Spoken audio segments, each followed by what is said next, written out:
Hi hello welcome. എല്ലാവർക്കും പുതിയൊരു വീഡിയോയിലേക്ക് സ്വാഗതം. അപ്പോൾ ഇന്നൊരു കുക്കിംഗ് വീഡിയോ ആണ്. ഒരു കോഴീനെ കിട്ടിയിട്ടുണ്ട്, കരിങ്കോഴി. അപ്പോൾ അതിനെ കറി വയ്ക്കുന്നത് എങ്ങനെയാണെന്ന് നോക്കാം.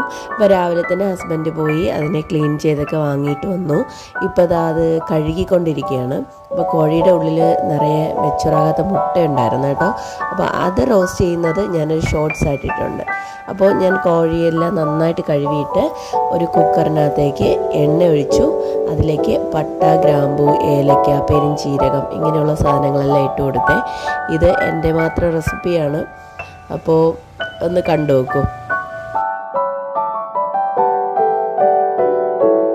ഈ പച്ച മസാലകളൊക്കെ ഒന്ന് മൂത്ത ശേഷം ഞാൻ അതിനകത്തേക്ക് ചെറിയ പീസസ് ആയിട്ട് അരിഞ്ഞു വെച്ച തേങ്ങ ചേർത്ത് കൊടുക്കുകയാണ്.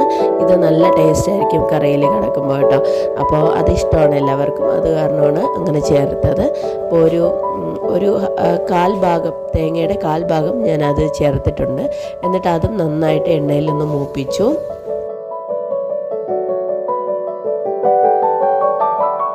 ഇനി ഇതിലേക്ക് നമുക്ക് സവാള ഇടാം. അപ്പോൾ ഞാനൊരു 3-4 സവാള ഇട്ടിട്ടുണ്ട്.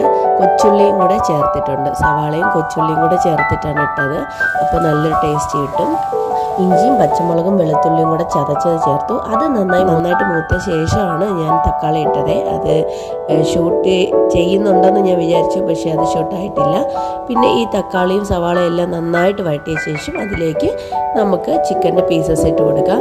പക്ഷേ ഈ ചിക്കൻ കണ്ടിട്ട് നിങ്ങൾക്ക് ഒരു അറപ്പ് പോലെ തോന്നുന്നുണ്ടോ? ഇത് കരിങ്കോഴി ആയത് കാരണമാണ് അതിൻ്റെ മീറ്റിന് ഈ ഒരു കളറ്. മീറ്റ് മാത്രമല്ല, എൻ്റെ എല്ലാം ഈ ഒരു കളറ് തന്നെയാണ്.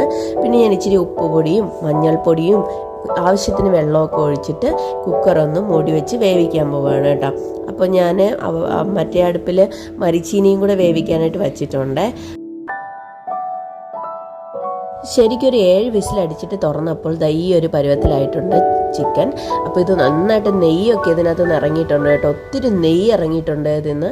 പിന്നെ ഞാൻ കുറച്ച് മുളക് പൊടിയും മല്ലിപ്പൊടിയും മഞ്ഞൾപ്പൊടിയും എല്ലാം കൂടെ ചൂടാക്കി വെച്ചിട്ടുണ്ടായിരുന്നു. അതും അതിലേക്ക് ചേർത്തു. ഇച്ചിരി ഗരം മസാലയും കൂടെ ഇട്ടിട്ട് നന്നായിട്ട് ഇളക്കി നന്നായിട്ട് തിളപ്പിച്ചു. എന്നിട്ട് മല്ലിയിലയൊക്കെ ഇട്ട് കേട്ടോ. മല്ലിയിലേക്ക് ഇട്ട് ഓഫ് ചെയ്തപ്പോൾ ഈ ഒരു പരുവത്തിലായിട്ടുണ്ട് കറി. നല്ല സൂപ്പർ ടേസ്റ്റ് ആയിരുന്നു. അപ്പോൾ ഇത് ടേസ്റ്റ് മാത്രമല്ല, ഇത് നല്ല മെഡിസിനൽ പ്രോപ്പർട്ടിയും കൂടെ ഉണ്ട് ഇതിൻ്റെ മീറ്റിന്. അപ്പോൾ കിട്ടുമെങ്കിൽ എല്ലാവരും വാങ്ങിച്ച് കഴിക്കുക. അപ്പോൾ ഇത് എനിക്ക് തന്നത് ഞങ്ങളുടെ നൈബറാണ്. അപ്പോൾ അവർക്ക് ഒരുപാട് താങ്ക്സ് പറയാണ്.